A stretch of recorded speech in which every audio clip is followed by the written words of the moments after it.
Game 1 is about to kick off as we head into Bermuda. It's the map where everything started for the game of Free Fire. And the flight path from Carradine all the way down to Rim Nam Village. Ladies and gentlemen, boys and girls, we are going to be guaranteed some hot drops. Absolutely. And I want to see how Fluxo bounce back. I want to see how Gaming Gladiators bounce back because they didn't have an easy way coming into top 12 as well, right? Only getting 1 extra point compared to Fluxo. But with this flight path, hot drops feels inevitable. Oh yeah, absolutely, man. Now Fluxo, first ones out of the flight into Cape Town. In fact, spreading out throughout Cape Town as well as Carradine. They've got 2 different areas to go in here and loot up. But early drops coming on through. You have Team Solid going up against Buriram United at peak. I feel like we've seen this multiple times, even from Mobile Masters until now. These 2 teams love peak.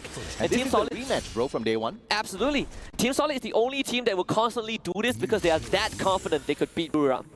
And the question is whether or not Buriram is going to turn their fate around. Team Solid seems to be backing away from Buriram for the time being, focusing on that loot first. It is a 50-50. When you do take a hot drop like this, you never know what weapon you're going to get.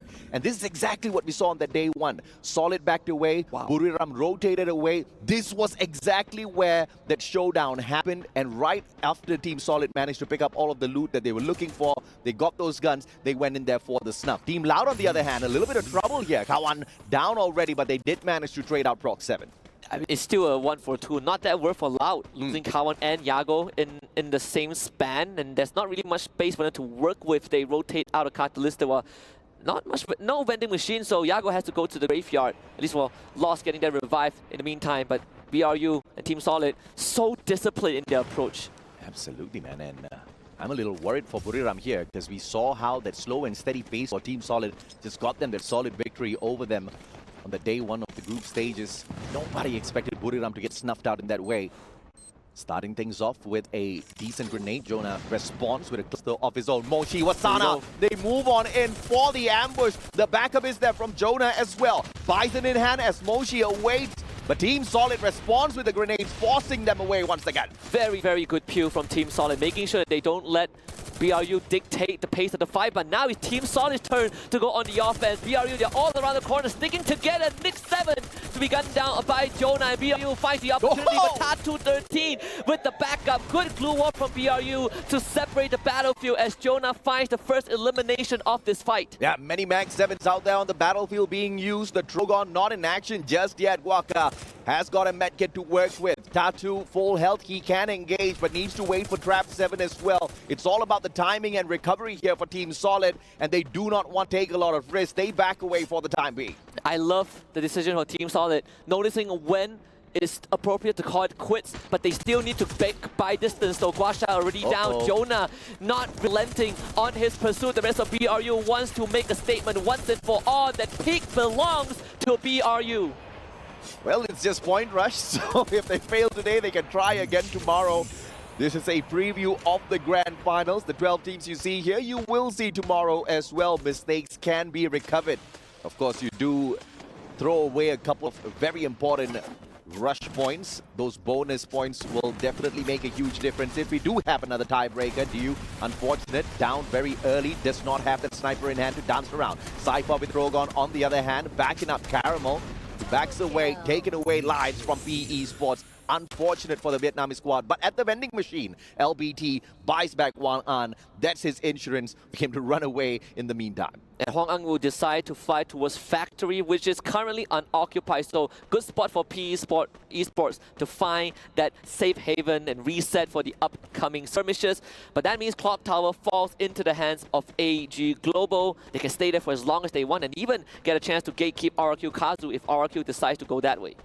And Clock Tower is definitely a super fort if you are already there first. So RRQ at a disadvantage when they do appear. Diamond with the shots from afar. Drax out of the equation already. Lost 21 in a lot of trouble here. Apex, good glue wall. He pulls it right back up. Drogon not going in for the snuff just yet. Lost 21. It is the M1887, but still cannot respond. And Ray from afar gives him that backup. But Diamond has just completely ruined Loud's fighting chances, finding 2 snipes on the members of Loud. And at the end of the day, the biggest winners, definitely not Loud, but Twisted Minds.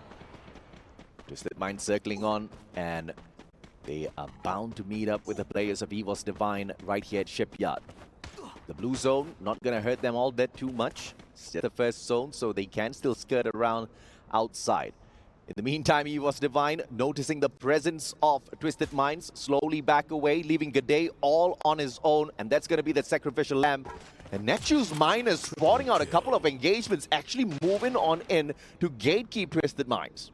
And G'day just caught between a rock and a hard place. Esports Divine, they were looking to leave that area, but they still had to end up losing G'day. Nando9 gets a good vantage point. An Eagle's Eyes view over Twisted Minds as the rest of NMG are coming from behind. Nando tagged up already, and Rawan with a double on the grenade launcher. The finisher is important though, and Rawan moves on in, takes them down. Superb action. Of course, had to be knocked down himself. League Saming all alone here. Twisted Minds, they thought they had this one in the back. Now Saming's gonna beat that distraction as they try to play for the game of survival. And the only difference maker of this skirmish was Rawan having that grenade launcher. Saming was in a decent position to provide support, but now with the rest of the team down, there's really nothing much you can do. You just have to somehow try and make it out of Shipyard. How do you get the revive? Oh. Jump pad saves the day, gets tagged up from the back. Do they go in for the rush? A sliver of health left on Saming. 400 coins in hand. Medkits first. He plays it safe. With his eyes right behind him, he knows exactly what's happening. One player, two players. Uh-oh.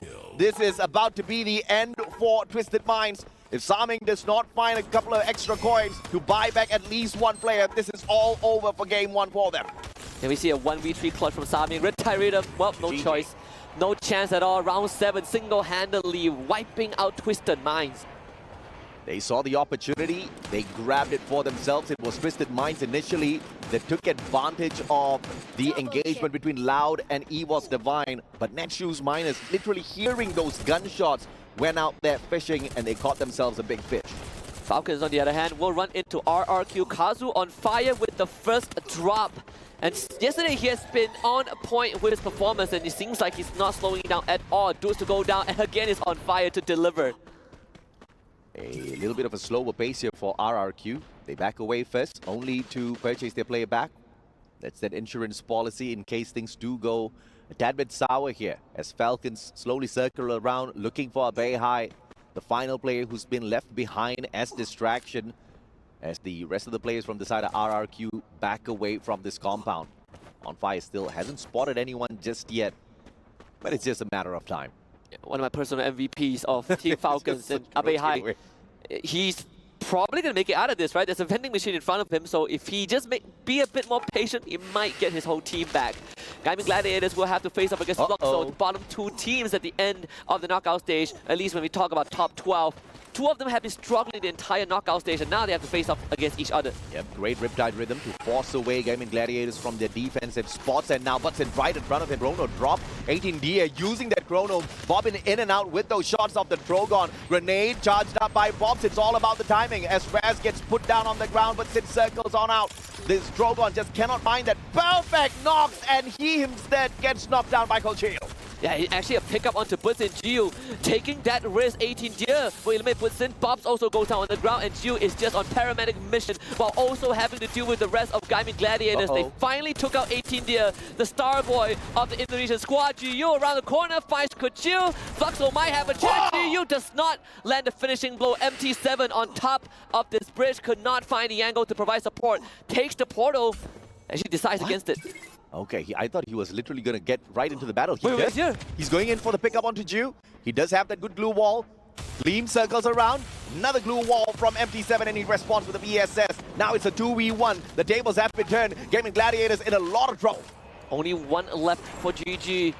And this is going to be a tough spot to be in. Liam, he has also been one of those players that you can rely on, but in this spot, there's a landmine in his hands. Yeah. Would they take a portal though? This could be the greatest player of all time. Raz is also still around, but for Fluxo, they're not going to take their chances. Too smart. Used the portal go, got out of there, pulled out a good glue wall, dropped a trip mine just in case someone pursues him, and gets the hell out of there so that the squad can stay alive for a little bit longer. Beihai, you spotted him earlier, managed to survive long enough, and surprises Yago, shutting him down. Of course, gets traded out, but 1 point nonetheless. Oh, that must have really felt bad. Felt really bad for Loud to go down like that. Well, to lose Yago in that fashion, but still, Loud's in the running. They just need to bring Yago back. And looking at the state of the game right now, we're past the 10-minute mark, so not much time left for Loud. But AG finds himself facing off against BRU. Funa down on the ground so early here. Jonah circles around, Bison in hand, but it's a 2v1. The backup is there. Wasana shows up in the nick of time. But now, as the final player, Wasana, can he 1v3? Answer is no. And BRU falls in the hands of AG Global on top of this roof. New kill leader. In fact, 10 eliminations already. AG Global. Felt like we sidelined them a bit, right? Talking about Falcons, Twisted Mind, BRU. And AG wants to make a name for themselves as well. I mean, apart from the consistency out of Dew, we haven't really seen a lot of action from the side of AG Global. Caramel, of course, once in a while, he does give us a couple of plays to really scream about. But we haven't seen enough promise from them in the past to really bet on the squad. But that was a fantastic start of the day. 10 eliminations already. We just want to see if or not they can continue this in the next of the 5 games. Trap 7. Brazilian showdown right here. I mean, NMG and Team Solid both occupying a decent space. But it feels like Team Solid are the ones that goes on the aggressive 18. Deer brought back to life by his team and decides to mess with Guaksha. That is going to put a spanner in the plans of Team Solid. Good play thus far from Solid, and that manages to push away Netshoes Miners. They don't really seem to be in a lot of action at this point of time, mainly because they want to conserve all of the utilities for that final battle. They're looking for those placement points. They know exactly how important all of that is going to be, because by the end of the day, they want to grab those 8 head start points for the grand finals. Raz in a very sticky situation, blue wall down, but he's got natural defense. I'm telling you, it's pretty hard if you're in the position of GG, right? You had to revive a lot of your teammates. Yeah. And right now, to get through, you have to either get rid of Team Solid, or you just pray that someone else does that. And even then, you have Netshoes Miners to work with. For Lim somehow find the isolated Mao. So that's a free point for the Gladiators. Free indeed. And RRQ out as well in the 11th spot earlier. A little unfortunate as to how they started off this whole group stage, and now for Point Rush on the other hand, it's the exact opposite. One of the first few teams to get taken out of the equation. And it was 2 back-to-back Indonesian teams being eliminated, as it seems. Yeah, absolutely. But down to just 8 teams left. Still a bit too populated for my liking, and I'm sure the game would agree. Blue Zone is going to start closing in. A lot of teams on that west side though. Team Solid, Netshoes Miners, Team Falcons, one more getting a shot onto Yago as well, so La will be forced to join in. And Falcons, they are going in hard.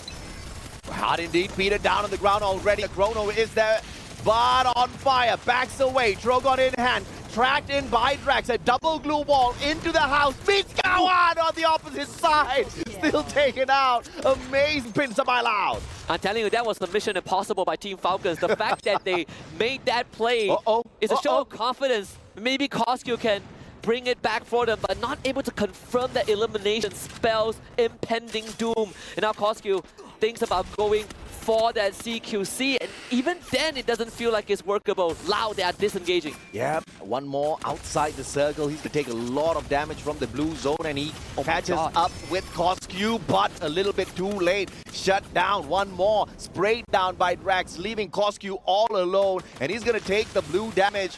There's just no way in hell he circles on in. Does he have a portal goal? That's the biggest question at this point. I don't think he does. He does. He can use it, but he needs to get his health back, right? He needs to get his health back, and then to travel, you have Team Solid and Loud and PE Esports to go through. It's all about the timing now. Coscu patching himself right back up, but Goldcry says, no sir, please get out of our lobby. Loud, 7 eliminations, strong Riptide Rhythm, tears apart the defenses of Team Solid, and they get 1 more point off of them. Trapped behind the bunker. Kawan not stepping out of his defense just yet. PE Esports can put an end to Loud and their rotation, and they start taking those shots. It's a Riptide Rhythm. Narrow with those shots as well. Lost 21, a sliver of health, but they find the defense. Yeah, they both slipped through past the open area. Lost will be brought back up, no problem. And Lao have found certain safe haven. PE Esports amping it up. Oh, and that is exactly what we want from this team.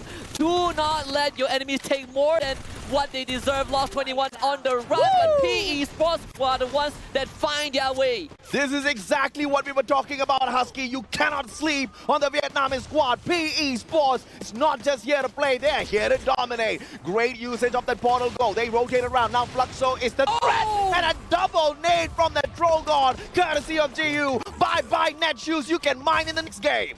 Absolute clinical performance from the two dark horses, Fluxo and PE Sports, making it into top 3, but can they overcome AG Global, the last bastion of Thailand in this round 1?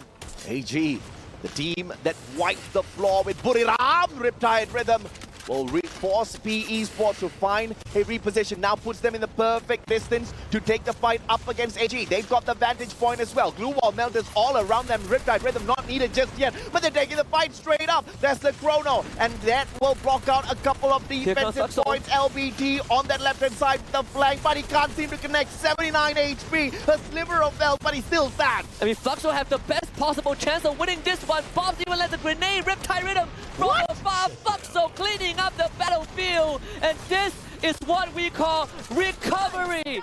Fluxo with an absolute performance to get a booyah in round 1. Someone said we're not here to win the championship. We're gonna start the day off with a booyah. This is the craziest comeback that we have seen in the game of Free Fire for a long, long time. Fluxo is a champ on their own. In fact, they're the current reigning world champions. That's the world champion performance. Some teams, some people counted them out. I mean, even I was heartbroken before the tiebreaker was even presented. Oh yeah. And here they are telling people, reminding everyone else that they still have 3 out of the 4 world champions that was on that stage last year in Bangkok. And that is how they prove it, with a booyah in the open.